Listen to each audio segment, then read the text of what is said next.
रत्न पहनने वाले हो जाओ सावधान। अगर आपने रत्न पहन रखा है और आप भी नहीं समझ पा रहे कि रत्न आपको सूट कर रहा है या नहीं कर रहा है, तो ये आपका जीवन बर्बाद भी कर सकता है और बना भी सकता है। तो 5 ऐसी चीज़ें मैं आपको बताऊंगा कि आप परख सकते हैं कि रत्न आपको सूट कर रहा है। सबसे पहला, अगर रत्न आप पहनने के बाद अच्छा फील कर रहे हैं, महसूस कर रहे हैं, हल्कापन आपके शरीर में है, तो इसका मतलब रत्न आपको सूट कर रहा है। दूसरा, सोने के बाद में अगर आपको अच्छे सपने आ रहे हैं, दुस्वप्न नहीं आ रहे, डर घबराहट जैसे सपने नहीं आ रहे हैं, शांत अच्छे वातावरण के सपने आ रहे हैं, इसका मतलब रत्न आपको सूट कर रहा है। इसके ही उलट अगर इसके उल्टे सपने आ रहे हैं तो जीवन में आप उस रत्न को तुरंत उतार कर फेंक दीजिए। रत्न पहनने के बाद आपके अंदर कॉन्फिडेंस आता है, क्लियरिटी आती है, इसका मतलब रत्न आपको सूट कर रहा है।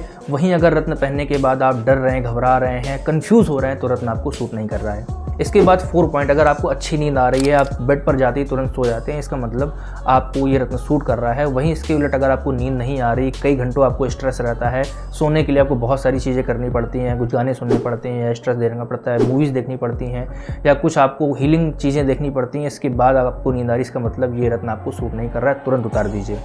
इसके बाद 5वां और मोस्ट इंपॉर्टेंट पॉइंट, अगर आप रत्न पहनने के बाद मोटिवेटेड, काम और स्ट्रेस फ्री फील कर रहे हैं तो ही इस रत्न को पहनिए। अगर इसके उलट आप बिल्कुल डिमोटिवेट हो गए, निराशा आपके जीवन में आ गई, आप घबरा रहे हैं, डर रहे हैं, तो तुरंत इस रत्न को उतार कर रख दीजिए, आपके जीवन में विनाश होने से बच जाएगा। किसी प्रकार की रत्न की सलाह लेने के लिए आप हमारे स्क्रीन पर दिए गए व्हाट्सएप नंबर पर जाकर संपर्क कर सकते हैं। आपको रत्न परामर्श दे दिया जाएगा, कौन सा रत्न आपको पहनना है, कौन सा सूट करेगा, कौन सा नहीं करेगा। GST बिल, गारंटी कार्ड के साथ में ओरिजिनल स्टोन आपको हमारे संस्थान से प्रोवाइड किए जाएंगे। Thank you.